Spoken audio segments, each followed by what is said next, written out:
So hello everyone and welcome. My name is Christine and I'm here today with Kristin and we're recording our 21st episode of Walking the Path, where we explore where we're at in our personal evolution or what we're observing in collective evolution and what it takes to truly walk our path and find our way through these times and what can benefit each of us to maybe have more ease or have more joy throughout the process, or just include the magic that's available, or inviting greater synchronicity, connection, like just exploring what we're really looking for, or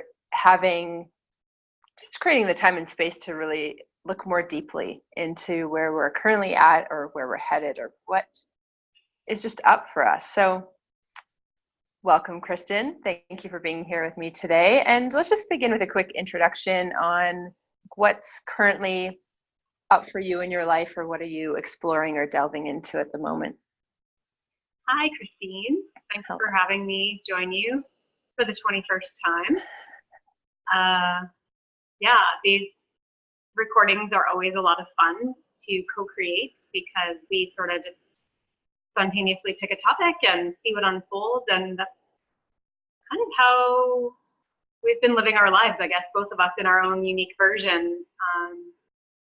Right now I am living on Gabriola Island off the coast of British Columbia, and I don't know how long we'll be here for, but we're really enjoying it.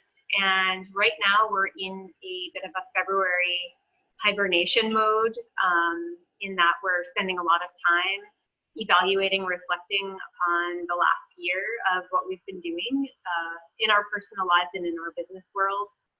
And obviously they intertwine greatly every day. And so, we're just assessing and reassessing and questioning ourselves and what's possible for the rest of 2019. And it's pretty exciting. And just immersing ourselves in nature and reading some really beautiful books and listening to good music, playing good music. Tis the season for these things here where we are in the Northern Hemisphere. And how about yourself? What have you been up to? So for me, I had a couple of weeks where I went to Sedona, and I just got to hike every day. So Sedona, Arizona has these majestic rocks and all these really beautiful hiking trails. And it was just a time for me to get to just move and be in reflection and silence and let my internal world be rearranged once again, just through my own desire and just the knowing of just different potentials for what's to come, or how I'll be called into my work in new ways or called into the world in new ways, and just internally preparing for that so I can be of greatest benefit to myself and others. So just continually allowing my consciousness to transform and expand and be more and more receptive to truth and wisdom and beauty, so that I can show up in my day-to-day interactions from that space, just to assist in whatever way I can our personal and collective evolution and awakening, or just ease of being and joy of life and living. So that's been my focus, and I've been doing my online classes and in-person classes with different themes. Like this week it's nurturing possibilities in person, online is beyond fixation or aversion. So whatever themes kind of ignite people to reflect and explore is what I create, and then I come up with descriptions for it and read out the description, and then every class is very organic, just the way I live my life too.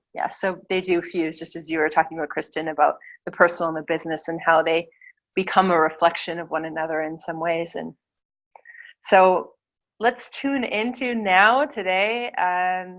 What would be most fun to explore?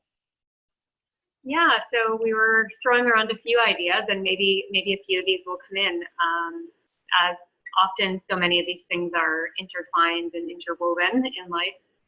So we're talking about, I think it's so many things have become more possible and more probable in the time of social media influence and online presence for so many of us in the world. And something that Tanner and I have been noticing a lot lately, not just affecting us personally, but we've been noticing many other people being affected by what I'll just call mimicry or copycatting. And, you know, there are something like 8 billion people on Earth right now. And so with 8 billion people, I think it's getting more and more challenging to be, you know, original with your ideas and concepts. And so, you know, I think kind of talking about the difference between inspiration and influence, and, you know, then sort of stealing identity or copycatting or mimicry in the world we're in today. And I notice it mostly in the world of, you know, new age spirituality type things. And I mean, that's really what I pay the most attention to. And so that's probably why that's where I'm seeing a lot of it. You know, and there's ups and downs to it all. We all hope to inspire others, I think. That's kind of why a lot of us do what we do. But there's a bit of a balance. There's kind of a fine line, I think, between inspiring others and then others sort of wanting to have what you have or be who you are. And yeah, it's just a really interesting topic, and I'm really curious to talk about this with you today. Mm-hmm. Yeah, I love it, because there's been so much talk about authenticity or becoming more authentic, but then even that can become kind of packaged in a form or believed to be something, and then we try to be authentic, you know, which in of itself is strange. Like ultimately what many of us are desiring is this organic, divine, if you will, or just this organic, spontaneous flow of our own life force, moment to moment, that informs what we think, feel, act, and do. Like just this cohesive, unified consciousness that gets to express through each of us in unique ways. And then we come to this time where we have to seemingly find a way to package it or market it or define it and create our own sort of business, right? That our container to deliver our, whether it be message or service or product through, in exchange for money or other resources. And so we're kind of in this model or this business model that then can lead many of us to either try to become stagnant to maintain our business identity. So, and then we kind of struggle with that personally because we're evolving, but our business can't because people expect a certain container or package. Or we develop a business model that is fluid, or allowing our business to even change names or grow and evolve as we do. So we try to kind of model our business around our personal unfolding and evolution. But yes, somewhere in that, there can just be this sea of people needing to rush to develop a business structure, and then we'll just kind of borrow or take, or, oh, that sounds good, that's my just message, or, oh, I need a mission, who has a good one? Oh, I'll just use theirs and change a few words. So it's just an interesting time. And so I think more than trying to find all the answers, it's just really opening up the dialogue and exploration for what is right, if you will, or what is best in these times, and how we can practice that, or what is the best practice for that, and how can we inspire each other without duplicating each other, and then finding ourselves imprisoned in another construct that we have to fight our way out of. You know? Yeah, it's quite fascinating. And you know, what comes to my mind is Tanner and I have been studying yogic philosophy for, well, I guess I was introduced to it 15 years ago, but Tanner and I together, we've been really studying it for about 3 years, I guess, probably close to 3 years. And we were just given a little, like a really cute little book called The 8 Limbs of Yoga by a friend. She said, I think you guys will enjoy this. And, you know, the 8 limbs of yoga are something that we're really familiar with, but it's always nice to read a new perspective or a new take on things. So we were reading through this. And in the yogic philosophy, there's kind of this code of ethics. And the interesting thing behind this code of ethics is, at the end of the day, how still is your own mind? How, you know, you could call it your conscious or your thought patterns, your subconscious mind, you know, and so by following this code of ethics, ideally you're putting your own mind, your own heart and soul at the greatest amount of ease. And so, you know, the number one thing is non-harming. It's like the foundation of the entire philosophy of the yogic path, and another one that goes along with that is the concept of non-stealing. Is that non-stealing of time, of your own time, of someone else's time, of your own energy or someone else's energy, or then you could get more tangible, like stealing someone else's coffee mug or something like that. And so, yeah, I mean, Tanner and I tried really hard to adhere to these things. And the more you practice it, the more it just becomes who you are. It becomes your nature. And you don't have to think about like, should I steal that mug or not? It's just like, no, I would never do that because that's just not the type of person I am. That's not the path I live. So I think what I'm saying is all this kind of goes hand in hand. And so for me, and not everyone lives this way. Not everyone has the same level of awareness of like, should I or shouldn't I? Does this feel like a good idea or not? A lot of people are just, they've got their eye on some prize in the future somewhere, a goal, and they will just plow through anything that needs to get plowed through to reach that goal and to be successful or to succeed at something. And, at the end of the day, Tanner and I just had this conversation of like, if you take the concept of business out of our modern world and success as far as monetary gain or fame or whatever people are looking for, like what's left at the end of the day? And really what we came to was like contentment and connection. And so, if people are sort of burning bridges or rubbing people the wrong way in the world of business for the sake of getting ahead or above of others, at the end of the day, then what? Like, then what are we left with, right? So anyway, that was kind of like 5 topics all smushed into one, but I will pass the microphone to you. Well, that's a good question, and it is so relevant now to reflect on these things because in some ways it's accelerating as these ideas of freedom or time freedom or a desire to express or come out of the 9-to-5 confines, as more and more people are looking for a way to say generate income, then there'll just be more and more flow of people in going into this space, this technological arena, or this kind of marriage of technology and in-person contact, and all these people kind of trying to find their way in either paying to learn someone's system that someone's trademarked or copyrighted, and then they'll duplicate that, so that's desirable, and then in other sense express their uniqueness, which cannot be copied or duplicated,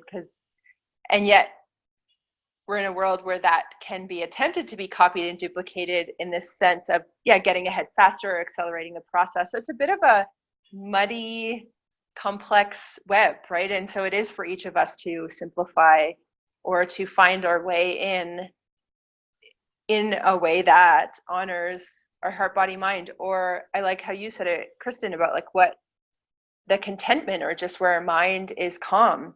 Because a lot of, from one point of view, one of the reasons why the mind is there, other than intellectual functioning, is it can serve as a protector of the emotional body, right? A protector of feeling.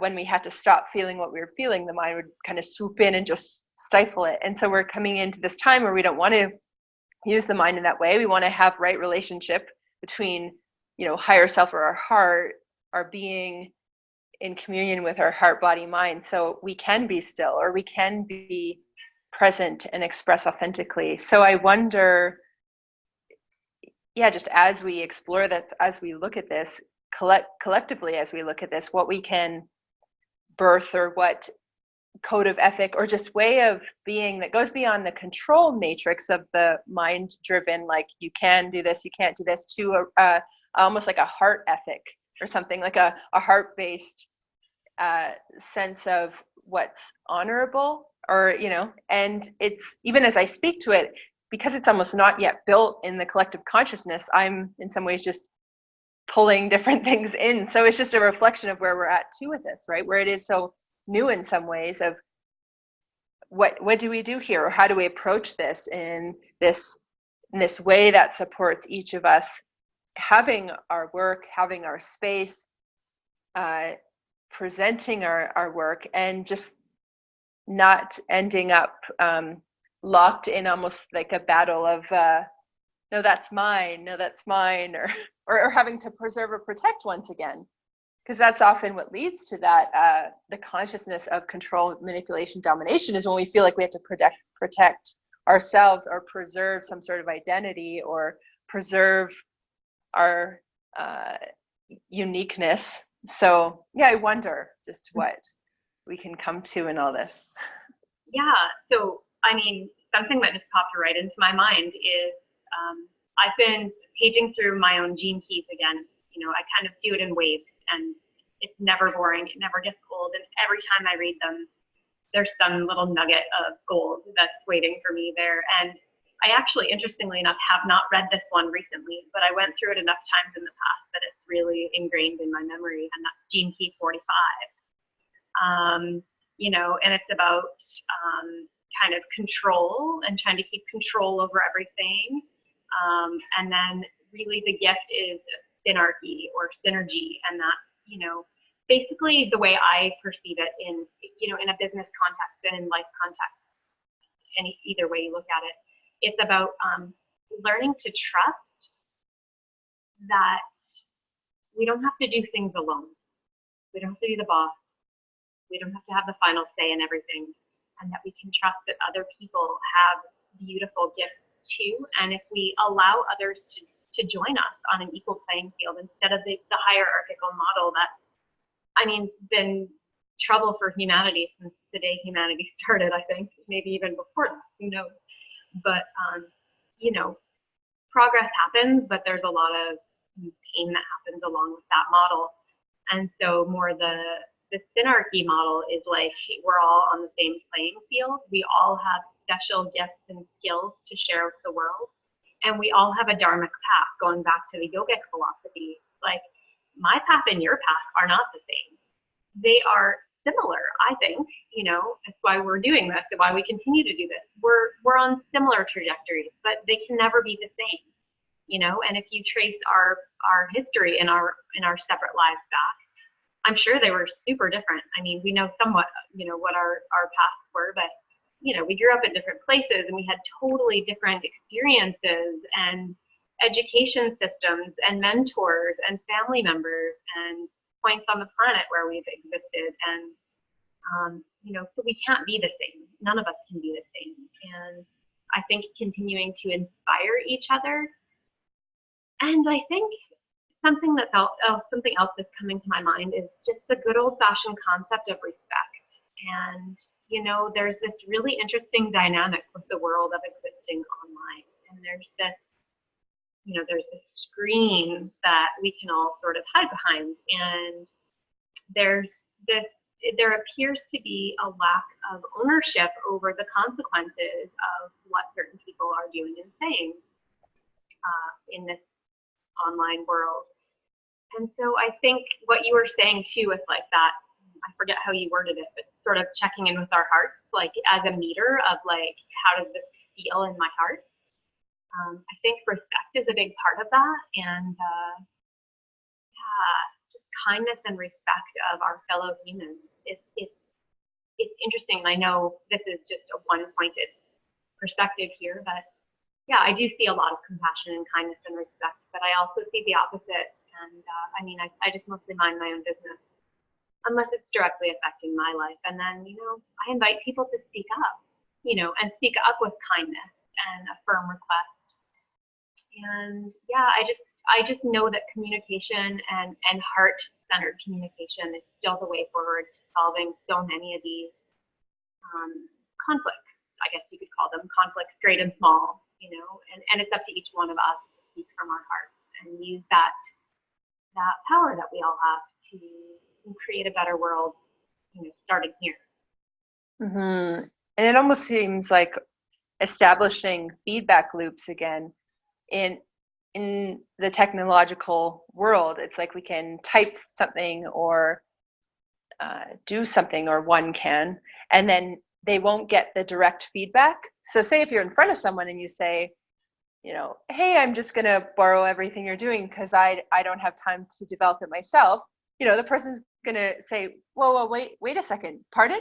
And it would immediately kind of ignite an exploration, perhaps even an angry response or a reactive response, because it's like quite a suggestion that's put forth.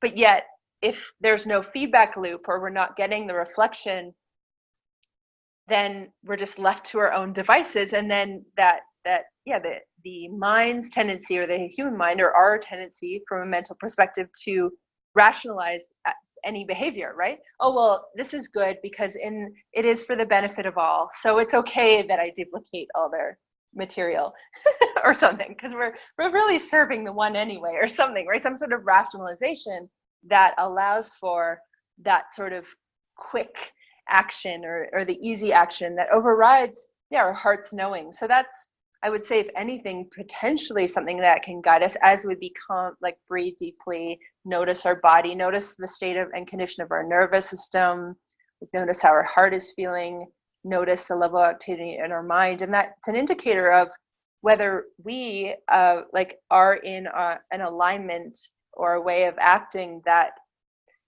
honors us, or is just in alignment with our own integrity, right? And developing more feedback loops in new ways, maybe a kind of some sort of heart feedback loop, or tuning into the condition of the nervous system as a feedback loop, or the condition of the mind as a feedback loop, so that we can inform or be informed as we act and get a quicker feedback on that, instead of being in this technological sea where there can be this almost a very childlike perception of, oh, well, I can get away with it. No one's looking at the cookie jar, so I can steal some cookies and no one will even notice. Like almost maybe a very old strategy to get our needs met that may be enacted, especially in the sea of social media, etc. So just bringing in that integrity and bringing in the feedback from love, so that we can truly grow in our integrity and authenticity and respect, so that our actions are more informed by our true alignment, and more of this kind of mud can be cleared out. So yeah. Totally. And one more gene key is coming into my mind. It's one of the ones I have too, and I've read it so many times, and it's a really interesting one because it's so pertinent to this. And it's confusion, imagination, and illumination. And I believe that is either gene key 63 or 64. I'm not sure. But anyway, it's one of my activation sequence keys. And so it talks about confusion, and it talks about the confusion of the masses. In our world today, people are just confused all the time. They're overwhelmed, they're confused. And as you just said, it may seem easier to follow a path that somebody's already carved out for you, or that's how it seems. But when we're just copying or following what's already been done because it seems easy, it's not helping us as an individual soul and on our evolutionary path. What can counteract that, or more, I guess you could call it like an antidote, is inquiring within. And for Tanner and I, we meditate at least once every day, and that looks different for everyone. But I think once we all can tune into our own personal truth, to our own divine spirit guide, or whatever you want to call that, your connection to the one truth divinity that's surrounding and within all of us, that type of guidance to me can never lead any person astray. And so all it takes is making the time and space in your life every day to, maybe it's just to go sit outside under a tree and just breathe, and that is an automatic barometer. It's like an automated internal dialogue system that will tell each one of us, like you were saying, check in with your heart rate, your breathing, like what's your gut feeling saying right now, and that helps all of us to know, like, am I on the right path here? Am I making good choices? Am I being in integrity and authenticity? And you know, is this how I want to show up in the world? And if these people were right here with me right now, would we be having a loving connection right now, or would it be potentially unpleasant? And so, you know, those are some of the tools that we all have at our right at our fingertips. They're within, and I think, you know, it sounds like stuff we've all heard so many times over the last years, but it's still valid. It's still true, and just that checking in with ourselves, it's like magic. I love that. I'm so grateful that we get to come together and have these conversations, and even just opening up the dialogue can invite both of us and all of us collectively, whoever watches this, to reflect on these elements of each of our lives and go, how am I approaching this? Or how am I setting up feedback loops or love-based informed just ways that we can assess or check in on ourselves and each other in a way that can inform our actions. So thank you so much for joining in. And for anyone who hasn't heard of the Gene Keys, Richard Rudd has a very big book with 64 different gene keys, and there's a free profile on the Gene Keys website where you can get, based on your date and time of birth, you can get this map basically of dominant themes, and it's just a really useful tool. And so it's one I appreciate as well, and check in on, or different ones will pop up, or I'll see actually how they're evolving, or how these gene keys or these themes are developing in my life, whether I tend to them or not. It's like almost just happening through me. At some point realize, oh, this is like consciousness having its way with each of us, which is, so it's like sometimes it's our non-doing that allows it to unfold, and we're like, oh wow, this is totally changing for me, and it's not even through my own action, it's just consciousness itself knowing that I'm here. So thank you everyone for watching, for tuning in, and there'll be more episodes to come, and I wonder just what we can collectively build online and in person that supports greater possibilities being born here, and a greater level of authenticity, honor, respect, integrity being born too in all our interactions, even if there's not an active audience the moment we're in action.